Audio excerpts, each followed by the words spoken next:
Hello friends, welcome back to my channel. आज की video में मैं लेके आई हूँ बच्चों के लिए बहुत ही प्यारी प्यारी कैप जो मैंने खुद से बनाई हैं और घर में रखी पुरानी लेगी से बनाई हैं। तो देखिए ये बच्चों की कितनी प्यारी कैप बनी है पुरानी लेगी से। ये दोनों ही मैंने पुरानी लेगी से बनाई हैं। घर में रखी हुई पुरानी लेगी का रीयूज़ कर कर ये दोनों कैप मैंने बनाई हुई हैं। अगर आपको ये वीडियो अच्छी लगती हो तो प्लीज़ एंड तक देखना और मेरे चैनल को सब्सक्राइब करना और वीडियो को लाइक करना। और अगर आपको अच्छी लगती हो तो आप अपने से फ्रेंड्स को भी या अपने किसी रिलेटिव को भी इसे शेयर कर सकते हैं। तो चलिए वीडियो का एंड तक देख लेते हैं और मैं वीडियो स्टार्ट करती हूँ। ये मैंने घर में रखी हुई पुरानी लेगी ली है,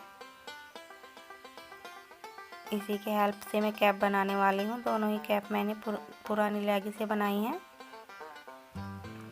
ये बहुत ही इजीली बनकर तैयार हो जाती हैं और देखने में बहुत ही सुंदर लगती हैं। बच्चे के लिए बहुत ही कंफर्टेबल होती हैं क्योंकि ये सॉफ्ट कपड़े की होती हैं और स्ट्रेचेबल होती हैं, तो इसलिए ये बच्चे को इजीली से आ जाती हैं और बहुत ही सॉफ्ट होने की वजह से बच्चे को ये बिल्कुल भी चुभती नहीं है। तो अगर आप चाहते हैं ऐसी कैप बनाना तो आप भी कैप बना सकते हैं। वीडियो को एंड तक देखिए और आप भी देखिए। और अगर आपको वीडियो कैसी लगी प्लीज़ कमेंट बॉक्स में ज़रूर बताना। और अगर आपको कोई सवाल हो तो आप मुझसे कमेंट बॉक्स में लिख कर पूछ सकते हैं।